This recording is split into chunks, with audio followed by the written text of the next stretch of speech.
What's up, guys? Welcome to your 105th Android tutorial for the new Boston. What we're going to do real quickly is set up a couple Boolean values called CanW and CanR for can read and write.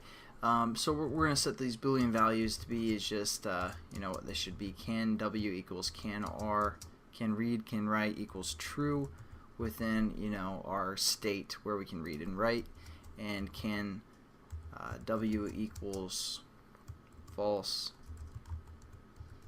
here, but can R equals true, and lastly can W equals can R equals false. And what we're going to do in this tutorial, we aren't actually going to work with the data yet. We're going to do something called a spinner within XML. So go over to your external data and look for something called a spinner. Just going to drag and drop it within our class here. Now let's just check our references and make sure everything's the same. I'm just going to keep the default for the most part because it's probably the only time we're going to use spinner. So it's just going to be spinner1, and let's set that up within our external data class. So now let's set up some stuff within our class here. We're going to set up a spinner, and we're going to call it just spinner, something like that. Pretty clever, huh? Yeah, thought of that name for that variable for quite some time. And what we're also going to do is create a string array. We're going to call this paths, something like that. We're going to set this equal to open bracket, quotations.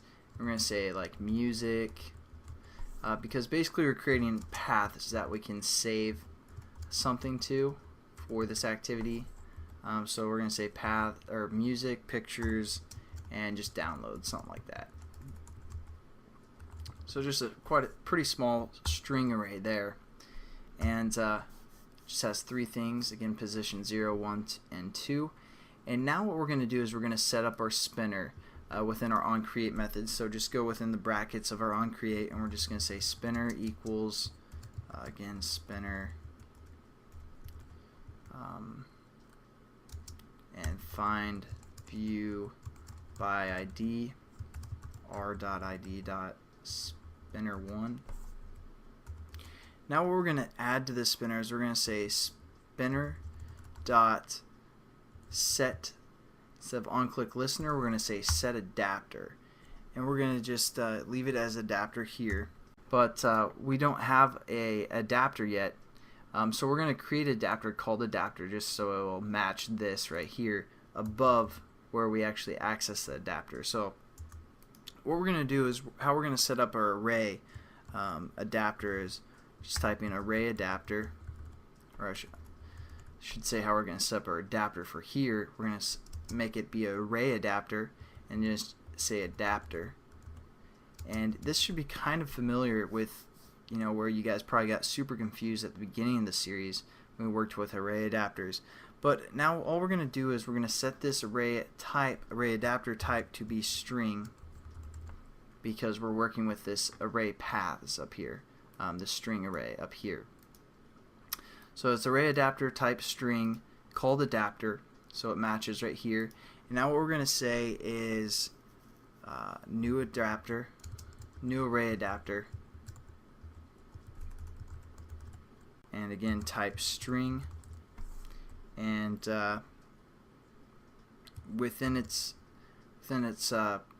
parameters we're going to say this for the context of our class, or even just you can also say external data, which is our class name dot this, comma, and then we can refer to the basically what comes with the SDK for a simple spinner item.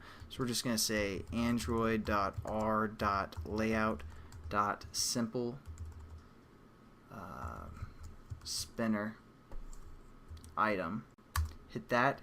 And the last thing we need to set up, so there's three things within the parameters: the context, kind of the type of spinner layout for the most part, which we're just going to use the default for the most part, and then we also need to set up our string array. So our string array was called paths.